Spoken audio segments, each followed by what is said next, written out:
This didn't start with Min Hee-jin putting pictures of Brooke Shields and underage breasts on her wall.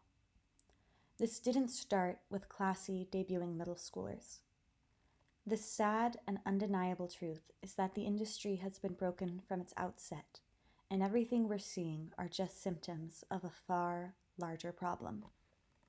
Hello and welcome to my channel. If you are new here, so am I.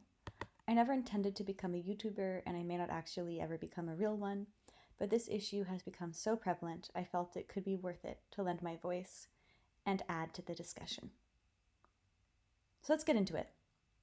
What on earth is going on, and why does K-pop, which once felt new and refreshing and glorious, seem to have shadows and this growing inchoate feeling of dread? In this video, I will be exclusively talking about girls in K-pop, not because underage boys do not suffer from sexualization. They absolutely do. But because I only have so much time in one video and I want to keep this focused. I would like to begin with some conventional marketing wisdom. Sex sells. If you look at album records with high sales by female artists, you'll see Like a Virgin by Madonna, Oops, I Did It Again by Britney Spears, Spice by the Spice Girls, and Anaconda by Nicki Minaj. All of these have a common thread of sexualizing the artist in the lyrics, which are explicit and implicitly sexual referencing, their wardrobe choices, and in the way that the girls are styled. Sex has been used to market and sell goods since 1871, when it was used to sell tobacco, and it has been an effective strategy for marketing in a variety of fields, including the music industry. Let's talk about a second bit of conventional wisdom in the world. Female beauty is often assigned as needing youthful features. Think about how women feel like they ought to shave their leg hair in order to have kind of a prepubescent body type, or how neotenile features, like big eyes and upturned noses, are considered highly attractive. Especially in countries where the ideal woman's body is thin rather than curvy, it seems clear that having a youth-like appearance is prized as a feature of beauty. Do you see the problem? Sex sells, and youth is beautiful. In 1997, a girl group with a concept of fairies took South Korea by storm, called SES. The visual member, often called the original visual, sorry Irene, was called the original visual due to her sparkling image and youthful features, and she was a literal minor at 16 years old at the time of debut. The group wore age-appropriate clothing, and they were not sexual at the start of their career. This did, however, create a precedent of minors being considered beautiful. A few years later, at just 13, Boa debuts. Again, she's not overly sexualized, but she's put in front of a very large number of fans, doing a very large number of demanding dances in front of a group of people far, far older than she is. Many years later, Wonyoung, also as a 13-year-old, would join a survival television show called Produce 48.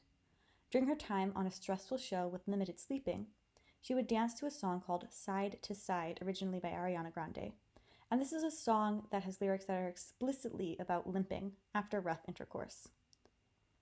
Wonyoung would dance to this song before she had even graduated middle school. And she would do it in a crop top bandana, short shorts, and high socks.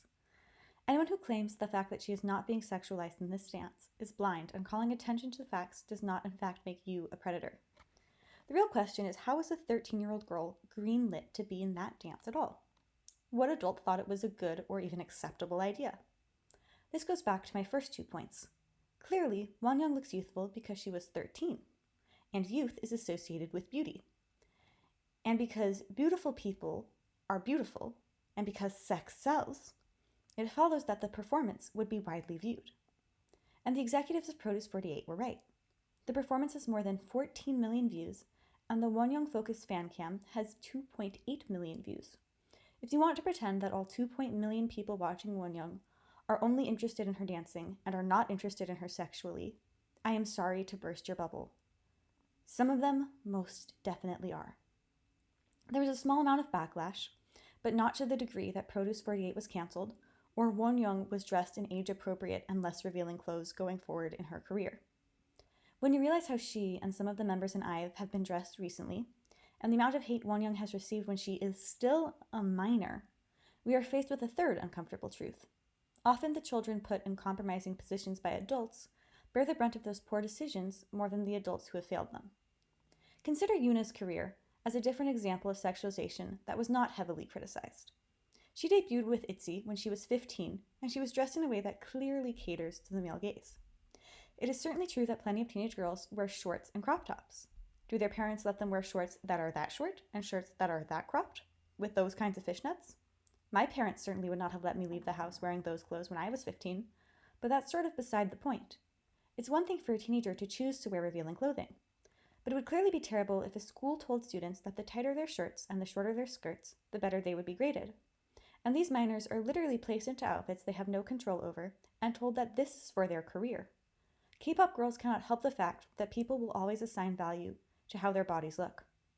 But the adults in charge of them could work hard to make sure that the girls themselves do not assign their own value to how good they look wearing minimal clothing.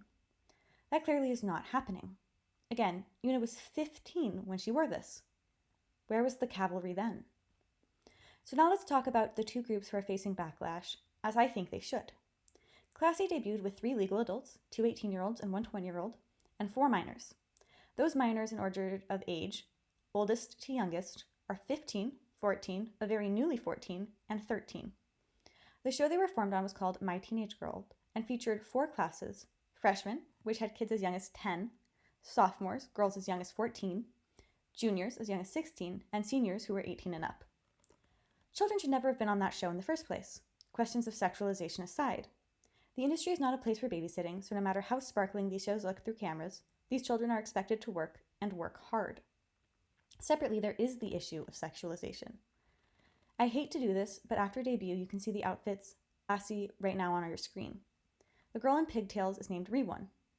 Just so you know, she is 14 years old.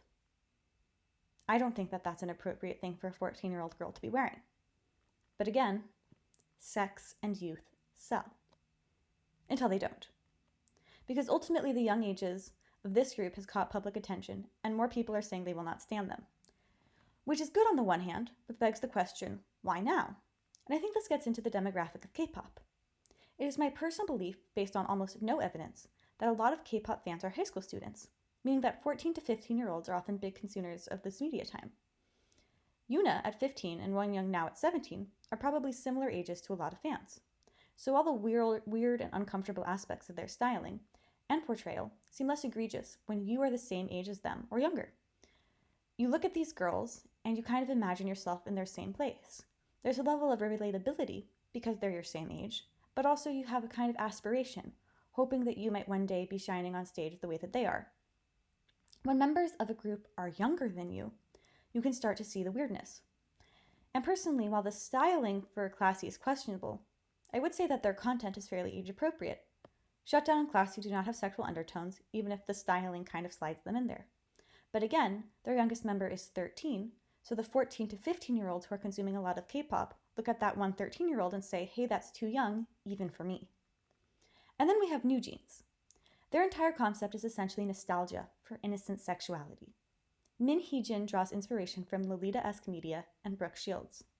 For those of you who are not aware, when Brooke Shields was just 11, she was cast in a movie called Pretty Baby, where she played a young prostitute. Clearly, that's incredibly inappropriate. Having her be inspiration alone is problematic for an artistic director, but the way Min Hee-jin talks about the maknae of NewJeans is intensely disturbing.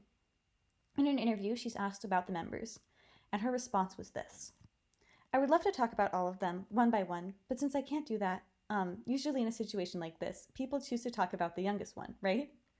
Our youngest member is cool and sophisticated. She came to my home one day and we ate together, went to the bookstore, and walked around the neighborhood, talking about this and that. There was a passing awkwardness, but after a while it felt like I was taking a walk with my friend. She's got so many talents and amazing skills. She's young but thoughtful, with that innocence they have at that age. I still remember bathing in her refreshing energy, and the sublime weather only added to the effect. Comments about bathing in innocence aside, grooming often involves talking about children in a way that calls them mature. This 14-year-old girl is called sophisticated and like a friend, which is not how a 43-year-old typically relates to someone young enough to be their daughter. So yeah, that's already pretty concerning on its own. But this debut from nowhere brings its own concerns.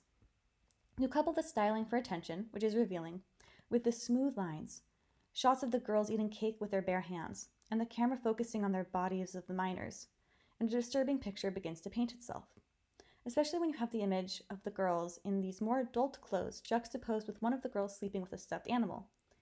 There's a fascination with unintentional sexuality in children. For me, the weirdness became difficult to ignore with Cookie.